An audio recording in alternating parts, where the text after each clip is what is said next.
So I actually had a friend come out to me, and she was really nervous because she knew I was a Christian, and she had come out to a few other Christians before me and hadn't had a good experience. I just remember saying to her, "You're still the same person. Like you're still my friend. I love you."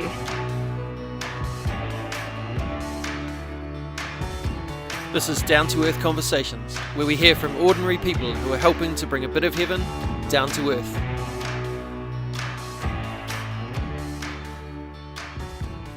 Kia ora, welcome to another episode of Down to Earth Conversations with me, your host, Andy Dixon.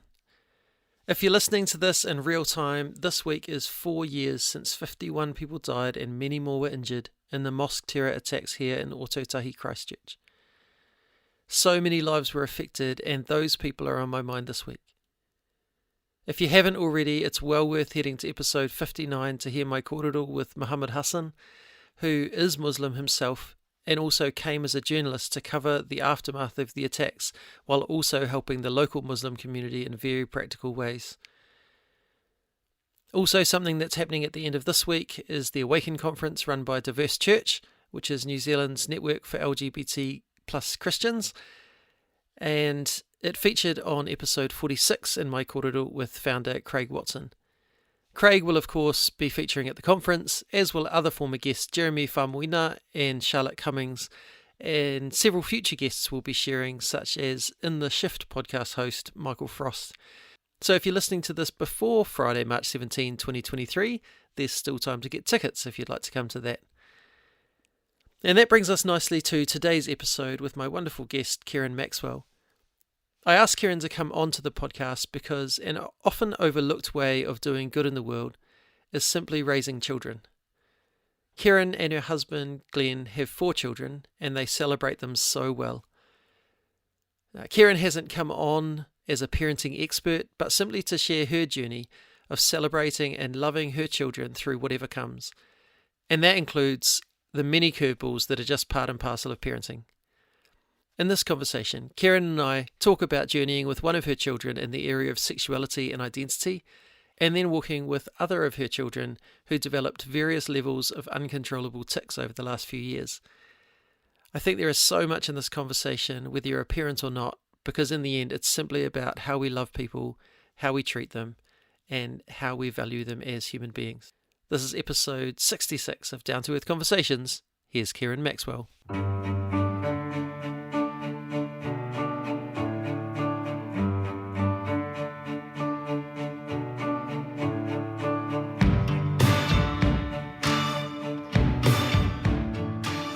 Kia ora. Welcome to the podcast, Keren Maxwell. It's good to have you here. Thank you. Good to be here. Nor here, koe. Who are you? Tell us a bit about yourself. I am a mum to 4. I am a wife. I also love to sing and play guitar, although I haven't played guitar in a long time. But yeah, I used to be a cake decorator, and now I am an early childhood teacher. Awesome. Are you enjoying the transition into that? I am, yeah. It's challenging and very different to what I was doing, but no, it's good. It has its rewarding moments and tough moments. Yeah. A good balance of both. It's a pretty fundamental life stage to be involved in for someone else's kids. Yeah. I think about, like, we've had wonderful kindy teachers with our kids, and it's made a huge difference. Yeah, definitely. Having that the influence in that early childhood education stage is so huge, and yeah, not always easy, I would imagine. No. given the sorts of behaviours and things that age group can do. Yep. Yeah, it can be very interesting. And obviously with your own kids, yeah, it can almost be easier to deal with. But no, it's good. I do like that it's challenging, it pushes me to, be better and work on things, and yeah. Yeah, nice. So, no, it's good. But you talked about cake decorating, and I was thinking of when we first met, we were at church together. Yep. And before I kind of really knew who you were simply that one that makes the awesome cakes. and that's how Bex is like, oh, you know, that one, the one who makes the awesome cakes. Oh, yeah, cool. Yep, I know who you're talking about now. Yeah. I mean, I've seen your cakes over the years, and they're just phenomenal. Thank you. But how did you get into all of that? That was just having kids.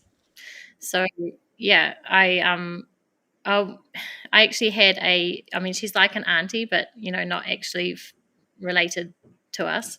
But she used to make, not all the time, but she would often make cakes for me growing up, and it was the ones from Australian Women's Weekly. So I got to go over to her place and look through that and choose which one I wanted, and she would make it.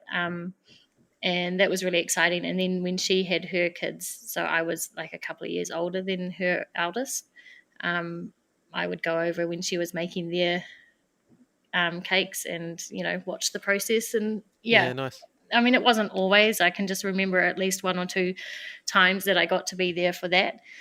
But yeah, so that was really cool. So when I had my kids, I was like, I'm getting my copy of the Australian Women's Weekly, and I'm gonna, do that same tradition because I loved that so much. So I think with our eldest, we started with the number one cake and just made it simple. I think all of them got, oh no, Bella got balloons or something, but the first ones were really bad. I mean, they're not too bad. Like, yeah, I actually got Glen to help me a lot. Glen's my husband, for those who don't know. And he did the buttercream. Like, he was really good at like making it really smooth and everything. And then I would just do the decorating. Yeah, so for ages, like about, I don't know, 9 years, we would do it together with all the kids' birthdays.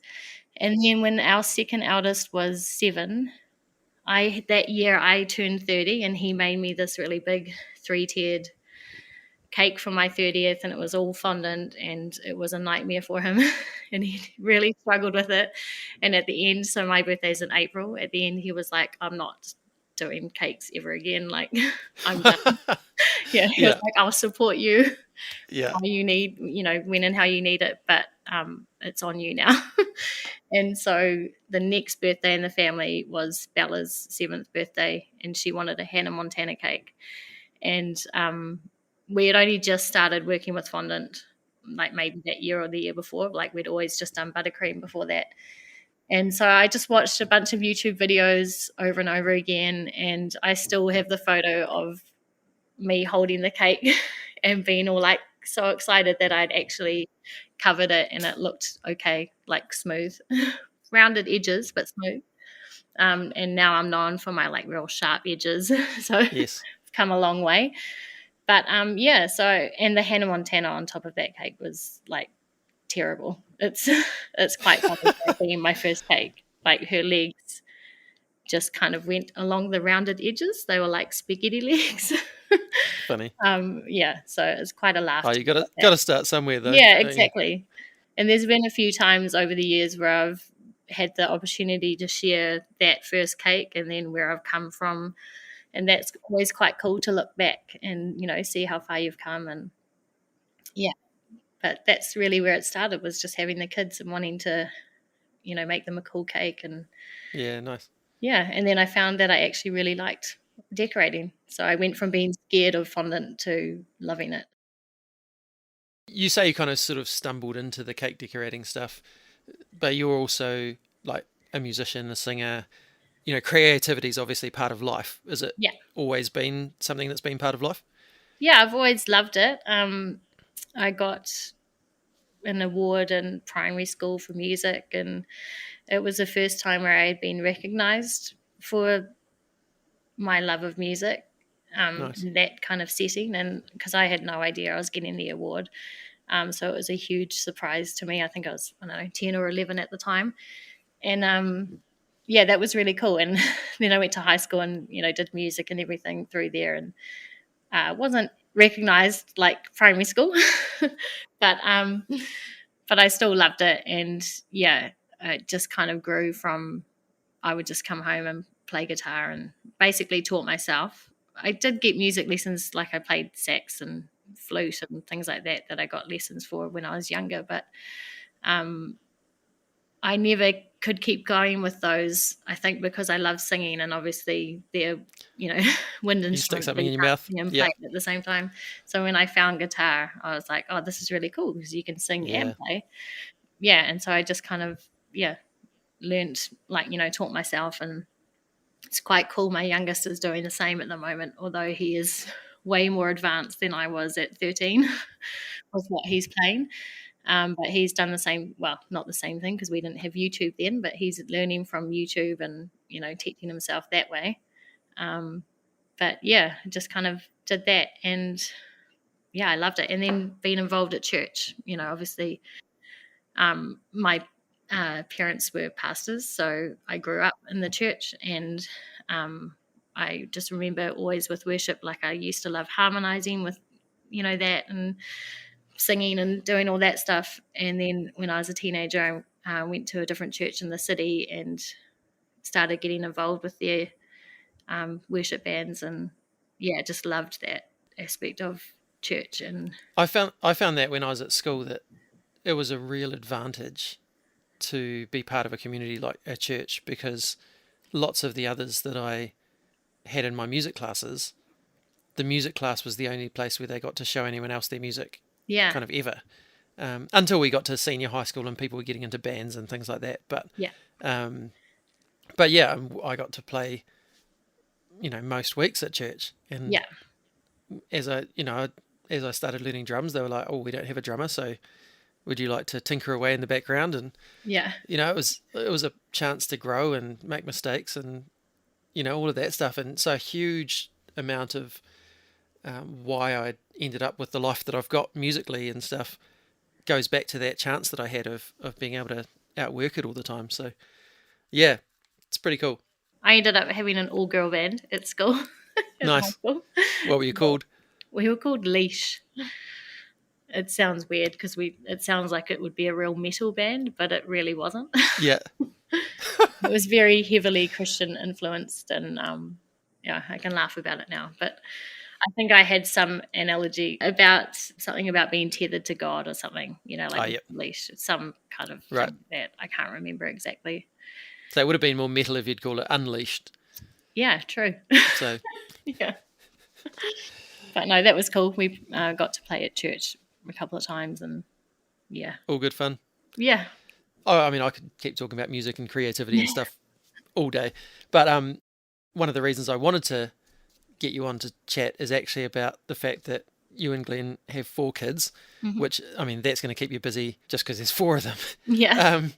But, I've looked kind of through social media mostly at your parenting journey. And I think one of the things that made me go, hey, would you come on here, is I just noticed how much you celebrate your kids.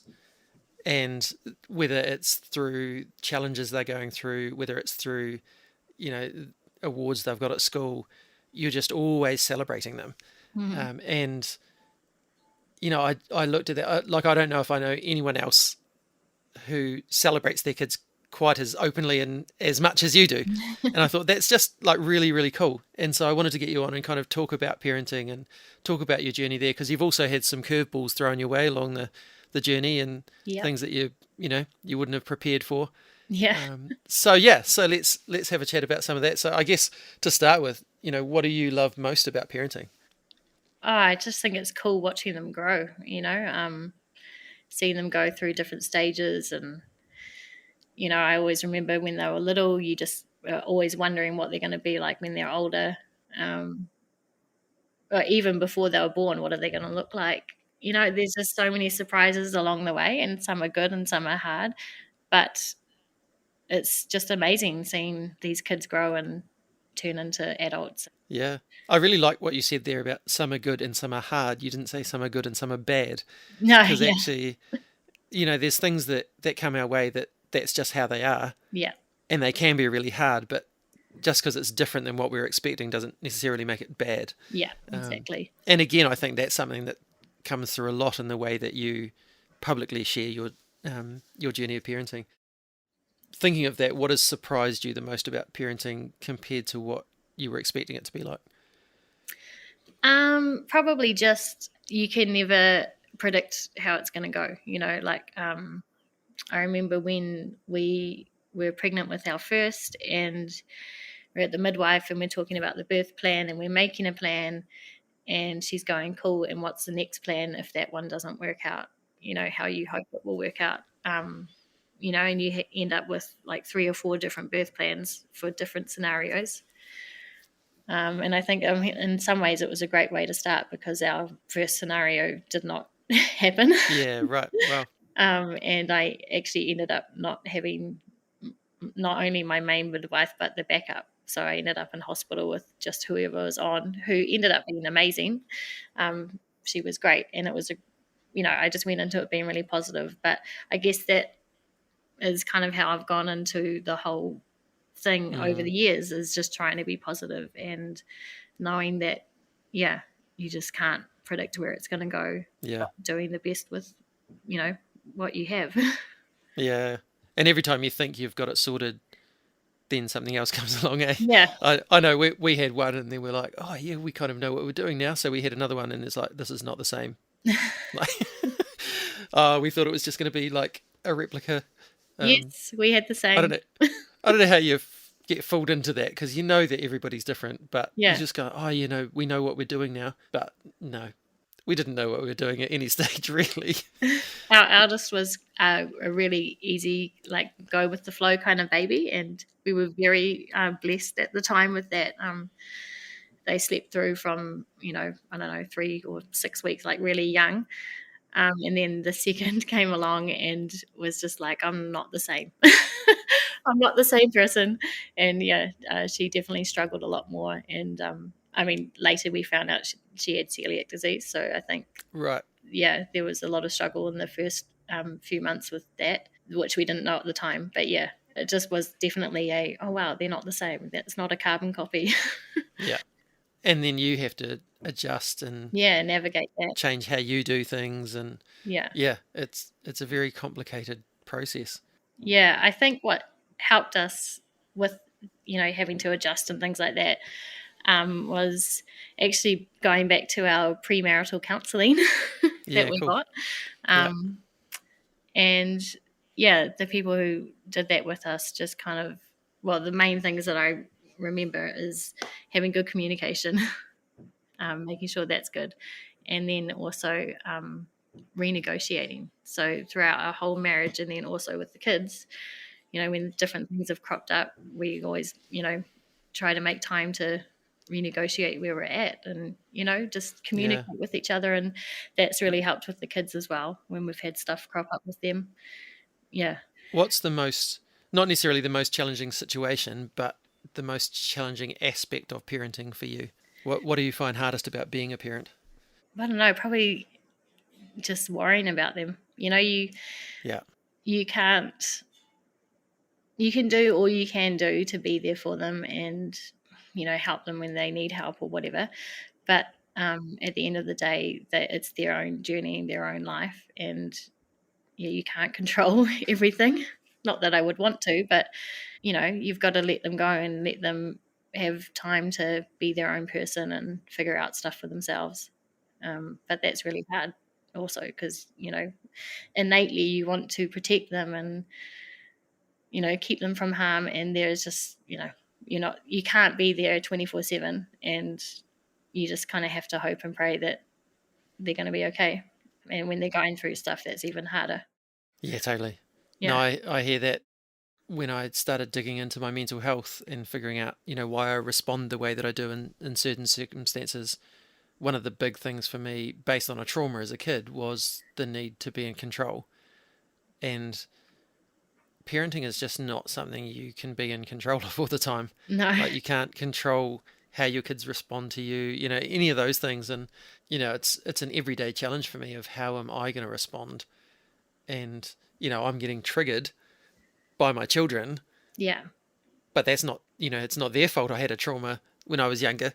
Yeah. How do I process it? How do I change it? How do I not leave them with a trauma from, the way that I respond to them? But definitely that thing about, wanting to be in control. But there's just, like, if you were in the sort of relationship with your kids where you were in control of everything, it would be And, because they're afraid of you. yeah, Like yeah, I totally. can't see any other way that would happen. No, If you're wanting them to be people that can operate well in the world, you want them to be able to make their own decisions, and you want them to be able to learn from bad choices yeah, rather than stopping them from ever making them. So yeah, yeah, I hear that. That's a real challenge. yeah. And I've definitely had times like when they were younger, I felt like I yelled a lot. Yeah, And then I would beat myself up because I was like, is this going to be setting them up for having issues later in life because I couldn't be cooler in that moment, yeah, calmer. I hear that.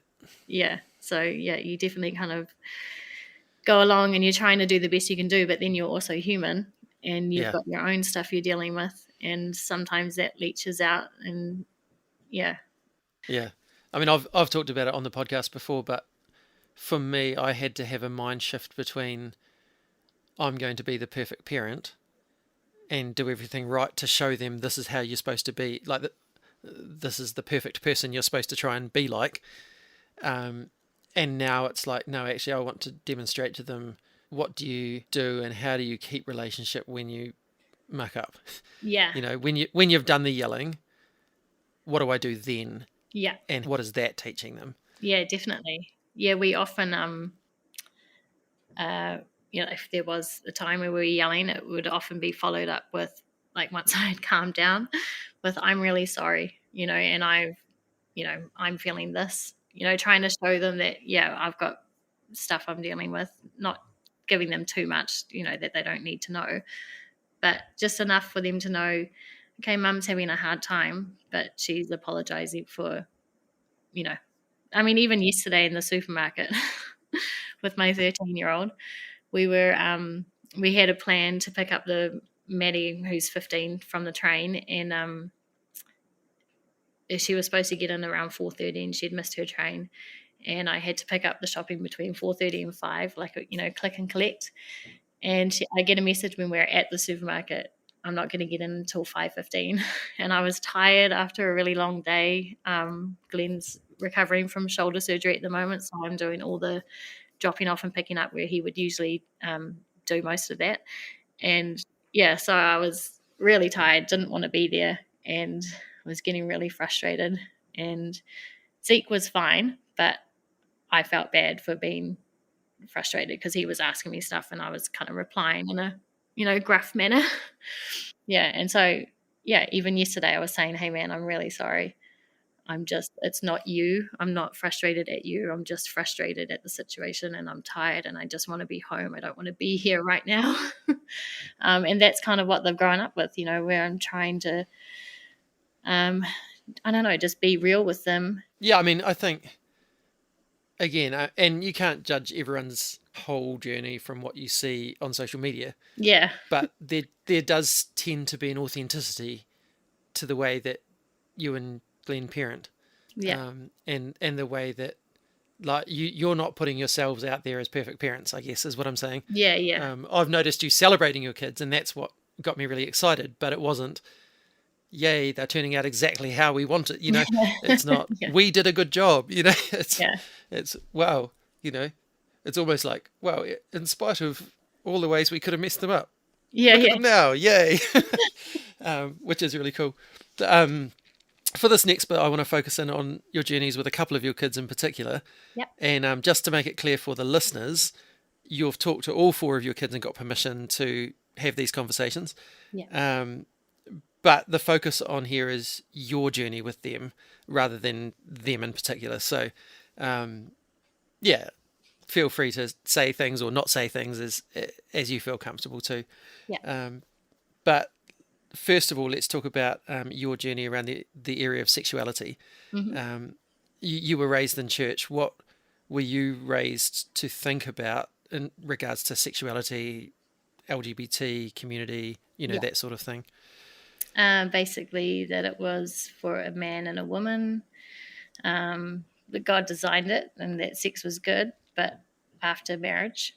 And yeah, I remember one time my mum actually took me away, like, just for mum and daughter time. Yeah. And then I found out when we were on the trip that it was to talk about that kind of Yeah. stuff. And yeah, she had brought up, well, obviously it wasn't LGBTQ Yeah. then, it was just homosexuality. But yeah, and so it was kind of letting me know that that happens, but it's not what God designed for us. Yeah, and then as I grew and had my own thoughts around things, I don't know, I just felt like there was more to it just being not right. Like initially I thought, well, yeah, you can only make a child between a man and a woman, so, and God designed that, so that must be right, right? So that kind of backed up my own beliefs on how wrong it was to be anything other. But yeah, once we were older, like, married and having our own kids, I don't know, it sounds silly, but I used to watch a lot of daytime TV when the kids were little, and I would happen across a lot of Oprah things where there were, you know, I remember one about a transgender guy and his journey, and then other parents who were dealing with their kids coming out. And I would watch all of these things and just be like, but how? Because some of the kids who, were coming out were dealing with families who were basically like, you don't exist anymore. And, I just kind of looked at it and was like, how could you just not, like, how could you cut your child off for them feeling this way? It just didn't make sense for me. And then also relating it to God, or to the God that I, believe, I was like, well, I just always believed that if Jesus was here in person and, there were a group of people in a room, it's not like he's going to just disregard the LGBTQ people in the room. Like, he will want to embrace them and talk with them and include them and love them. And that's kind of how I've always felt with it. So I actually had a friend come out to me, and she was really nervous because she knew I was a Christian, and she had come out to a few other Christians before me and hadn't had a good experience. And I just remember saying to her, "You're still the same person. Like, you're still my friend. I love you. Thanks for telling me." And yeah, because I just feel like that's how I feel Jesus would want us to be. To embrace and to welcome and to love, and not to shun and turn away. That's how I am. And it hasn't been the same with, everyone. But yeah. And so, can you just share a little bit about your journey with Tam and them exploring their sexuality and Yeah. that kind of thing? So Tam was born Taylor, and she was born a she, a girl, and in my opinion was the most beautiful baby. Like, she was just, yeah, a little doll. But when she grew, I think it was probably around, well, we didn't find out anything until end of year 9, so they were 14. And we were just actually driving home from the train, and she said, "I need to tell you something." And I mean, it's not verbatim, but basically came out and said that she was bisexual. And it was kind of great that we're in the car because, you can't get away. Not that I'd want to, but it was just kind of the perfect opportunity because it was just us, and we had the drive, and we could just talk. And yeah, and we also, obviously, I had to look at the road, so she didn't have to deal with me. Yeah. Yeah, The eye contact thing's not as big a yeah. deal. And so yeah, it was like, okay, that's cool. And just talking normally. And so again, I just told her, I'm saying, yeah, I'll get to that in a second, that I still loved her, and yeah, just confirmed our love, and that it didn't bother me, and and that I was really grateful that she could tell us that. And Yeah. then over time, I mean, high school was pretty tough for her. She was dealing with figuring that out, but then also there was a journey with her sexuality. So it went from bisexual to pansexual to then lesbian, and now we're back at bi. But on top of that, they also figured out that their pronouns were not she, her, but they, them. So now when I talk about them, I'll be saying they, them, which can be confusing for people because obviously you think that I'm talking about multiple people. And at the time, it was confusing for us too. But every time they would talk to us and kind of tell us where they were at, I was just always really grateful that they were actually able to, tell us and talk to us and be open, because I know it was really hard for them. I think that says a lot about the environment that you and Glen had created. Yeah. That they felt comfortable to talk to. Well, I don't know whether they felt comfortable, but they still felt that you could be approached with this, and that it wasn't going to be the end of the world. Which, like you say, in some families, especially families that have Christian heritage, Yeah. that can be really extreme. Yeah. And there are countless stories of people in those sort of situations who are suddenly out of the family. Yeah.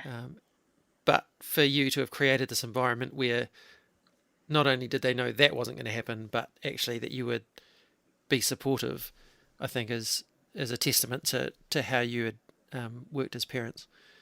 Yeah. And I mean, there's a lot that they haven't told us that we found out later. Yeah.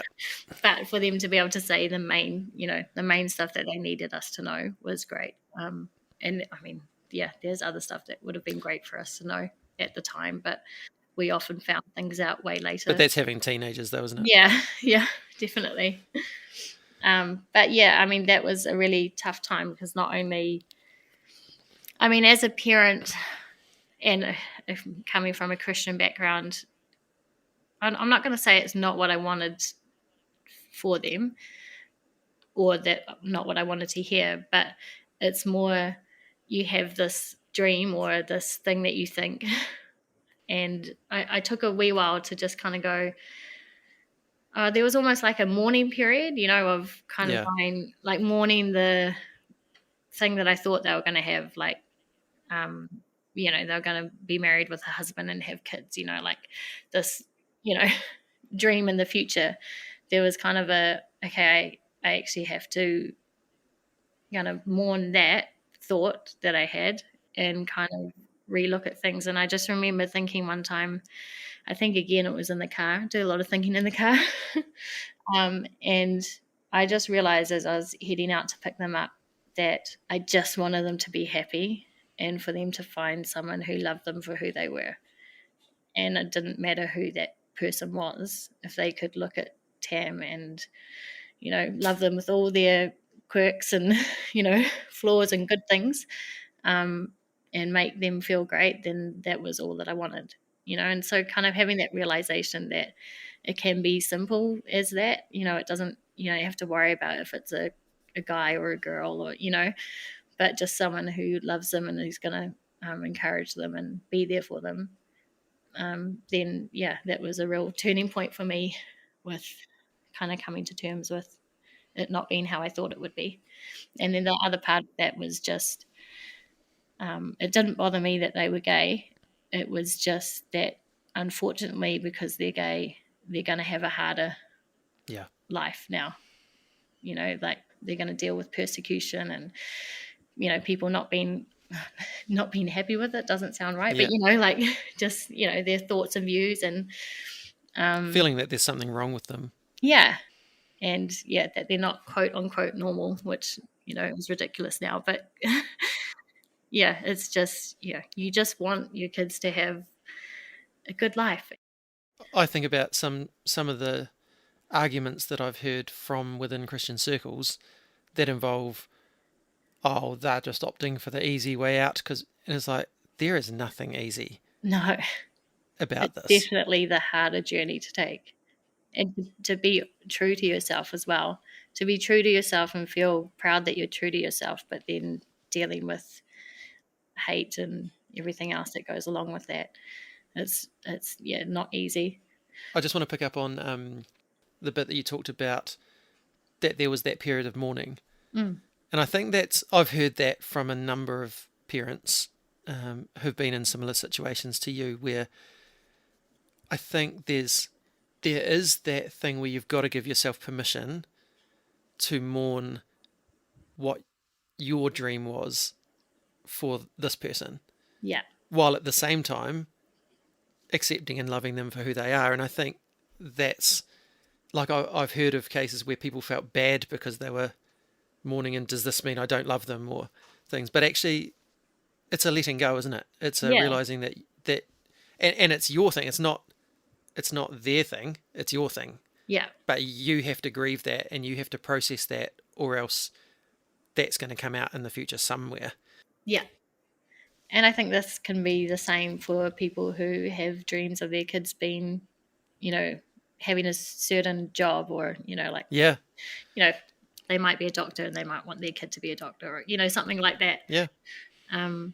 It doesn't just have to be, Totally. related to LGBTQ, but yeah. Because you can create all sorts of ideas about what your kids are going to be and do, Yeah. and all of that. And there are going to be times in all of our parenting journeys where we're going to have to grieve that that's actually not going to happen. Yeah. Yeah. No, I think that's a really important point as well. Yeah, definitely. What advice would you give to other parents whose kids are going through this space of exploration around sexuality and stuff? Mm-hmm. I mean, the first thing that comes to mind is just to love them. Just love them through it all. And it's not easy at times, because while they're figuring stuff out, they're also dealing with, well, potentially, I should say, going off my journey. Tam was also dealing with, bullying at school,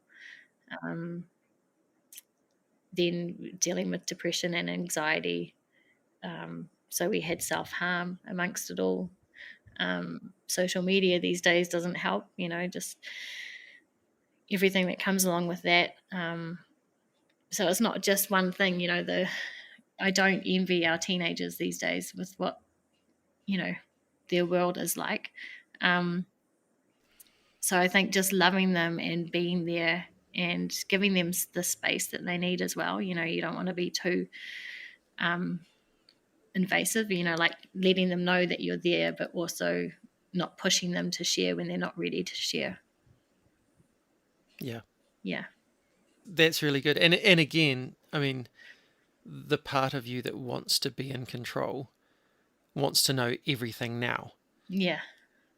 But actually, that might not be the best thing, because the child is still figuring out and trying to figure out how to even tell you some of it.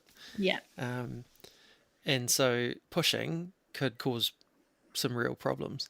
Yeah. And I think hearing you, what seems to be the key thing that comes through all of what you've said is what you did was continue to keep the relationship and continue to build the relationship, regardless of what was hard and, what was different and all of that. Having that commitment that actually this is a relationship we are not going to lose. Yeah, definitely. And, again, like seeing how you celebrate Tam is really exciting. And, not that there's going to be no more, challenges in that relationship. Yeah. But the fact that you're all still doing it together is just so great. Yeah.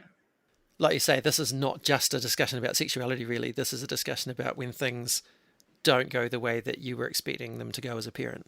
And so, like, another part of your journey with things not going as you were expected is your journey with Bella over the last few years. Mm-hmm. Do you want to tell us a little bit about her journey and how that's impacted you as a parent? Yeah, so Bella was, I can't remember if it was just before her 16th or just after. 2 weeks either side of her 16th. I can't remember which way. But it was in 2020, because we had all the lockdowns and the kids were just starting to go back to school after that really long, I think it was like 3 months lockdown or 3 something. months, yeah. Yeah. And Bella loved being at home. She didn't mind the lockdown. I mean, she missed her friends, but she loved being at home. So she had a lot of anxiety around going back to school.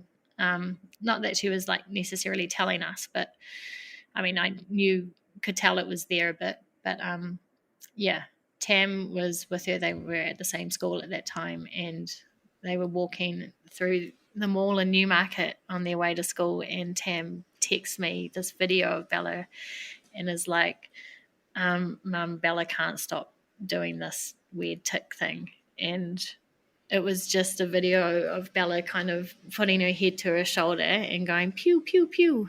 And she just kept doing it. And at first, Tam was kind of like, it was a little bit funny, but then she was also like, it's not stopping, And so, yeah, I was kind of like, okay, that's weird. So we just kept in contact, and I kept checking and going, has it calmed down? And it hadn't. Bella. I tend to go through all the kids' names.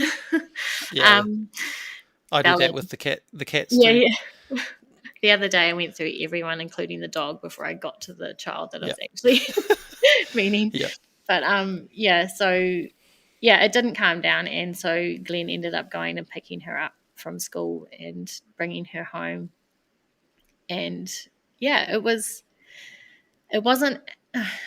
it was out of the blue for Bella, I'd been wondering about Zeke, our youngest, for a while, because he had been having little like facial tics, and whenever he would sit there and watch TV, he'd make little kind of noises like constantly.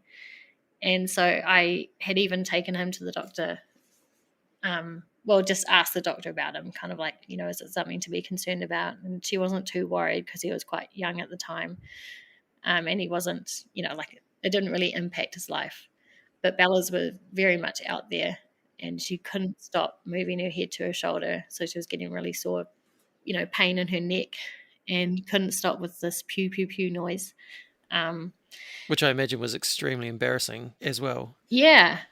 And when you have no control over it, it would be quite scary too. Yeah.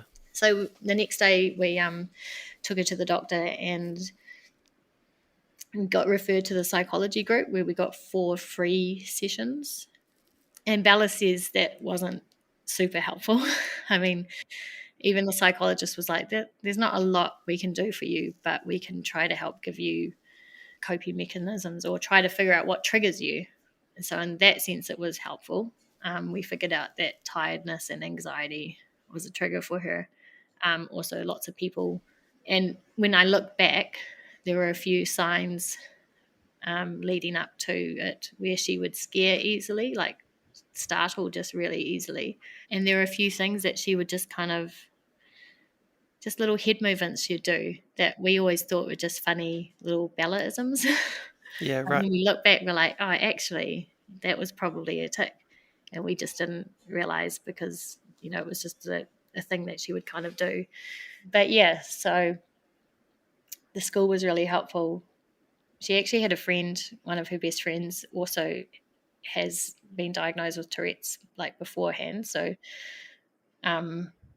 we had already learned a little bit about it through her journey. So that was kind of helpful as well. But yeah, after the psychology group, we had a referral to see people from Youthline. It wasn't Youthline, I can't remember the name of the place, but that place has people from Youthline there and does stuff with kids first. And so that was working with a doctor and a nurse, and then they have a team of people, which includes a neurologist and a psychologist and other people, where they bring your case to that team and they discuss it and figure out where to go from there. So our first meeting with them was getting like family background. And so it was me, Glen, Bella, and we had Maddie and Zeke with us at that point, I think. But yeah, we all went in and kind of, had a big discussion together and just talked about family history. And then they just talked to Bella, and we, went and waited. And then she had another session with them where it was more like a catch-up, seeing how she had been going and basically where do we go from here. So from there we went and saw a neurologist, and he did a bunch of tests and basically just said, it looks like you have a form of Tourette's. But that's kind of as far as we got with an actual diagnosis. Okay. We talked about medication she could go on, but she was about to start a new year of school at that stage, and we kind of thought, like they'd lessened, they weren't as intense. Well, she probably wouldn't say that they had lessened that much, but they weren't like when it started where it was constantly. She would definitely know when a tic attack was going to happen. But yeah, so she decided to start school first and see how she went before going on any medication. And in the end, she hasn't gone on any medication. And while she still has them now, they're not as intense as they used to be. So that's been good. But Yeah. yeah, a full on journey. And then Maddie even started getting them too. So 3 months Right. after Bella got hers, Maddie started having them. So we would have dinner times where all three of them, because then they made Zeke's ones that were, hardly there, kind of ramp up. And we'd have the three of them kind of start sparking each other off. And I mean, sometimes it was hilarious. And other times it was just like, oh my gosh, what is happening? But yeah, but Bella ended up as a way to deal uh, with it for herself personally. She started a TikTok where she wanted to kind of raise awareness, of what it was like to have tics. So she'd do like funny baking videos and things like that on there. And there was positive things that came from that and not so positive things. Yeah. Yeah, so she's not really on there now, but she did end up getting to be a part of a documentary recently that came from that too. But yeah. But I'll pop a link to that in the show notes because, Yeah. yeah, I've watched that and it's super informative and just, yeah, ask some really good questions about how things are and Yeah. how we can support people and stuff. So, Yeah, it was a shame that because it's only short, I think it's about 10 minutes. And the producer was amazing of that. She was so respectful of Bella and, wanting to make sure that she was okay throughout the whole process. She really wanted to interview Glen and myself as well to get like the parents, view and how that was for us. But we just didn't have time. They only had 10 minutes for the documentary and, yeah, a lot to fit in there. So, yeah, but no, it's really good. I guess thinking of it from a parenting point of view, how challenging is that to see your child going through something like that where they just don't know what's going on? Yeah. It was really tough in the beginning because, again, you have that helpless feeling.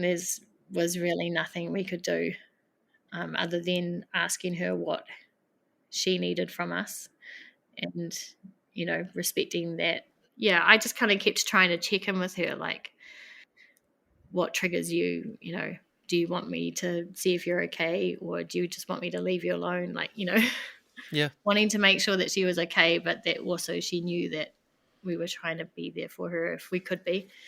It was tough, but it's also like, because I'd have my sister and other, friends kind of be like, how are you? Which was lovely. It's nice to be checked in. But also it's kind of like, well, it's just life at the moment. And you just kind of have to keep going, you just kind of have to keep moving through because I feel like if I stopped and kind of looked at it too much, maybe that would be harder for me, you know. So you just kind of, and also it's not about me too much. It's Bella who's really dealing with all the stuff at the moment. So yeah, I mean, it was definitely tough to watch her go through it, but yeah, I always just kind of looked at, well, she's the one dealing with more than me right now.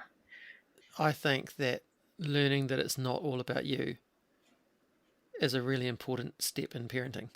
Mm. And it goes back to that control thing as well and the letting go of ideas and all of that, that actually your job as a parent is to be there and to guide and to help to raise someone so that they can be them Yeah, and to be there for them with all the challenges on the way.